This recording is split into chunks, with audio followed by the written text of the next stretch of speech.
This, ladies and gentlemen, is the gensace imars D300 dual battery charger. And it's got G-Tech technology. What does that mean? I'll explain later on in the video. Currently, you can pick up one of these in America from the gensace website themselves for $129.99 US. And you can get it in Europe from gensace themselves, again for $134.99.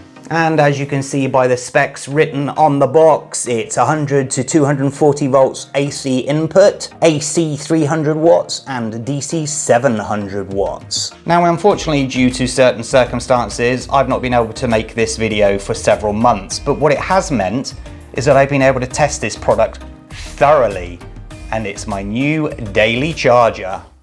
So what comes in the box, I hear you say? Well, we have the USB cord so that you can update the product, a fairly good instruction booklet, and thankfully, and quite unusually, it's got various cables. Several of the chargers that I've actually received have not had any charging cables, so this is really good. You've got the T-plug Dean's connector, excuse me. You've got the EC3, some call it IC3, EC3, and you've got the EC5s here. A set of two, obviously, because you have the ability to charge two batteries in one go. That is very, very impressive indeed. Now, some of you that have followed the channel for a while know that I'm actually keeping a log of the chargers that I'm being reviewing on this channel. And here is the current log, as you can see, and there's a few things missing, basically because I didn't have, for example, this battery when I was testing these, and that these just couldn't do 4S, hence the reason why. So why do you think I could recommend this product to you? Is it the price? Well, at $119.99 US, $134.99 euros, it's not the cheapest out there. But in my opinion, if you're serious about your RC hobby and you have more than 2 or 3 cars, I seriously think you should consider this, because it doesn't only charge, it also discharges and it also stores the batteries for you. And that can be so important for the health of your batteries.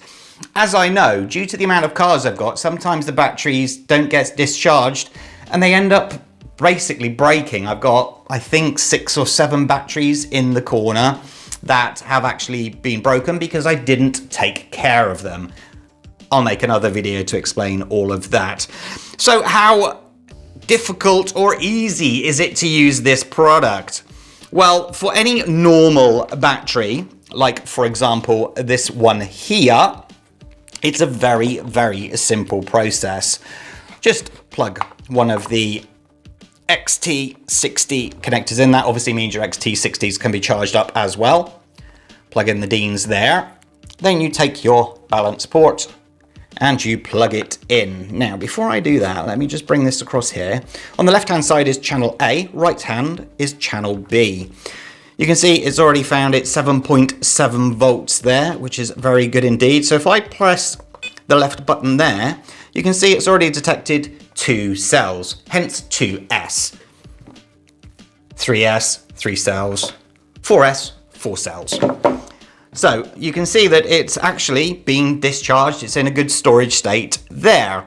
So now I can go to the right hand button, which is enter, where you've got all of the settings that you can do. Charge, obviously change it from LiPo. Let me just do that one first, because you can go charge, discharge, storage, balance.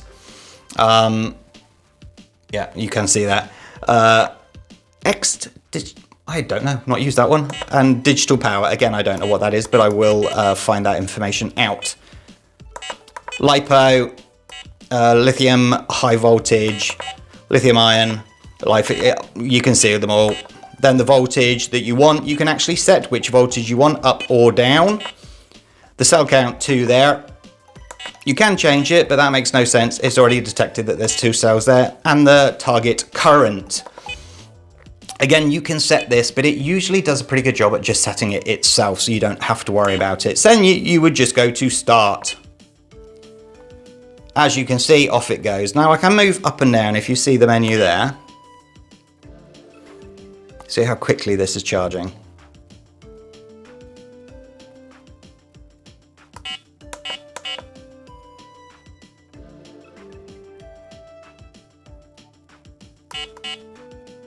So now, just for the moment, I am going to just stop that, because I've already done all of the tests. And when I say I've done all of the tests, it has been over days, weeks even, because there was a few things that I did wrong. There's a few things that just came out with some really unusual figures. And I think that's due to the fact that some of my batteries that I've been using literally for all the other tests, I tried to use them again, like the 4S or my old one here, the 3S, that I've used a lot in. Actually, this is the one I've used in every one. Well, obviously they're getting a bit tired now, a bit old. So the results have been a bit up and down. So I had to then verify the results. I had to go back and forth. And as you all know, charging, discharging, storing takes a very long time. Add to the fact that you then have to record it all, which I have done. And it's just been weeks and weeks of just pulling my hair out. One of the mistakes I made right at the start is that, as you can see here, you've got the charge and the balance. So I went to balance, but look what happens to the the voltage. It goes down to 3.8. So I'm like, oh, that's weird for balance. So all I was doing was then moving that up to the 4.2. That was incorrect. This balance is just for balancing the cells out. So that is not balance charging. That to do the actual balance charging is just normal charge. I wish they'd have worded it slightly differently, so that was balance charge at the top and then balance cells, for example, lower, but now you know. So what I'd actually done is I'd done all of the recording on the balance set to 4.2, charged them all the way up, then discharged them all down to storage, and then it turned out that it was all for nothing because that wasn't the correct test I should have been doing. I should have just left it on charge, so I had to throw all that footage away and start again. Then add to that old batteries, some weird results, and it was up and down. But I got there in the end and I can finally finish this video. So, how well has this done? Well, I started off firstly with this battery here, the 7.4 volts, 2200 milliamp hour. And as you can see, on average, the standard charging time took forever. And the fastest we've got is the GT Power X2 Mini 2 for 27 minutes. Not bad at all, is it? Well, have a look at this. This is 20 minutes 55 seconds with this battery charger here, which was 6 minutes faster. That's not bad at all. Now, when I say fast, and this is what I was talking about, making sure that I got the correct results for you, it turned out that a couple of times, the total charging time was 6 minutes, and then 12 minutes, and then 18 minutes, and I'm like, that can't be right, it can't be right. So I was testing various batteries, but the average was around 20 minutes 55, so that's what I've set down here. Now the storage, that is down to storage, not to discharge, but to storage. And again, as you can see, 84 minutes, quite a long time, but this was 39 minutes and 4 seconds, so about 15 minutes faster. Pretty good in my opinion. Then we move on to the 2S 7.4 2800 milliamp hour. And again, what do we got? The fastest was 26 minutes, now 18 minutes 50. So you're like, but hold on, John.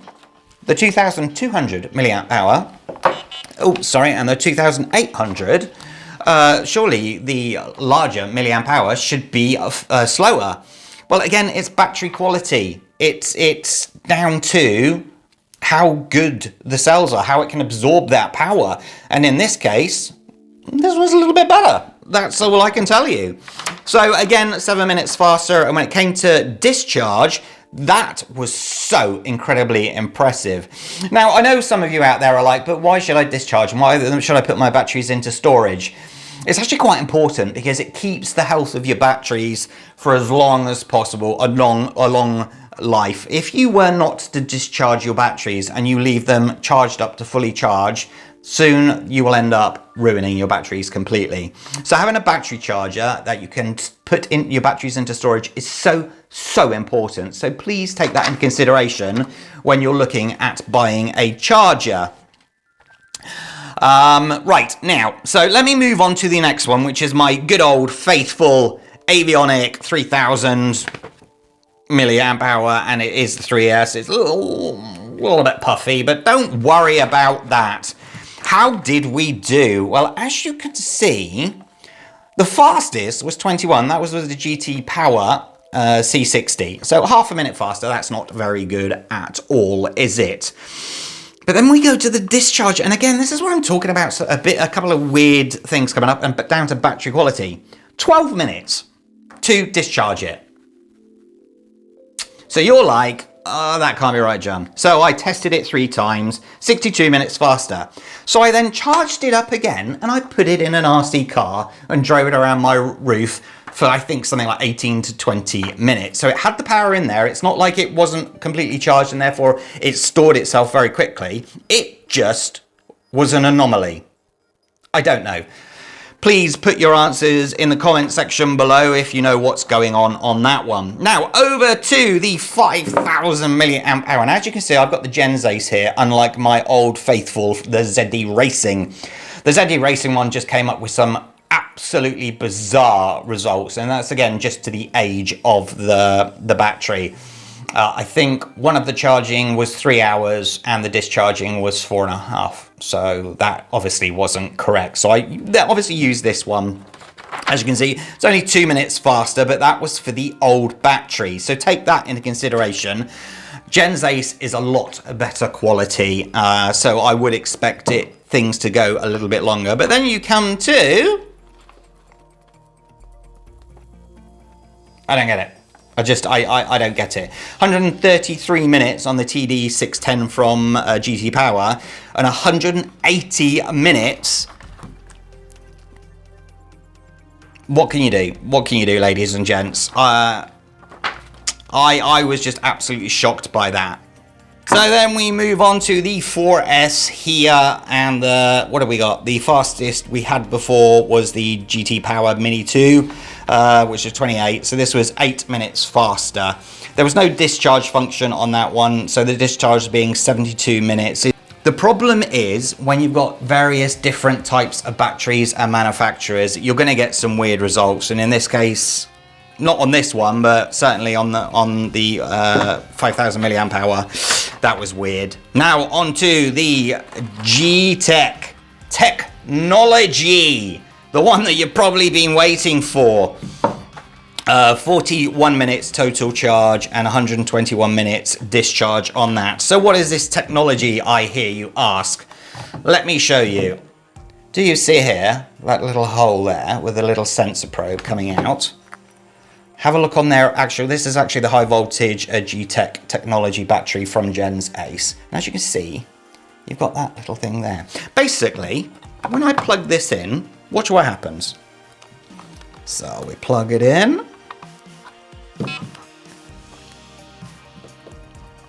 Look at the information that's come up straight away. It knows what the battery is. It knows that it's a 4,300 milliamp hour. If I click into it, you can see that it's got all of the information here. The technology itself is designed to keep your batteries healthy for as long as possible.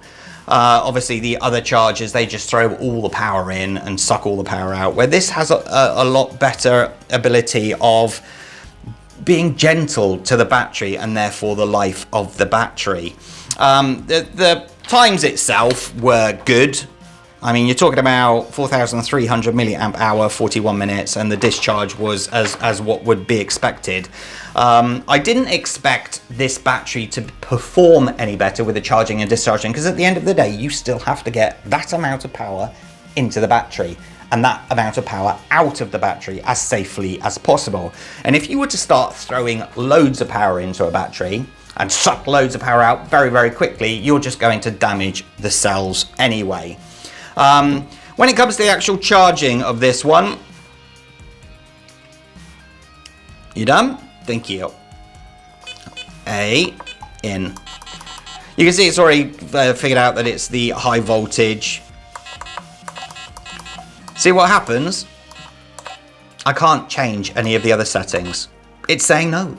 No, John. You'll do it wrong. Let us deal with it. And I have to say, I like that. I like the fact that I don't have to, on some of them, you got to go to the cell count and the milliamp hour. You've got to do all of this manually. This just says, no, that's what you're having. That's it, John. So there you go, ladies and gentlemen. It's pointless me talking any more about this. Do I think that the G-Tech technology is worthwhile? Yes, I do, definitely. Do I think it's a good charger? Well, as I said, this is the one that I am using on a daily basis now.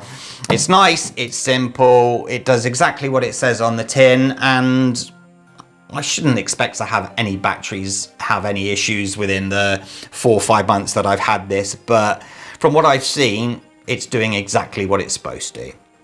So thank you so much for watching. Hit that like button, subscribe to the channel. I'll catch you next time. Take care, stay safe. Bye-bye.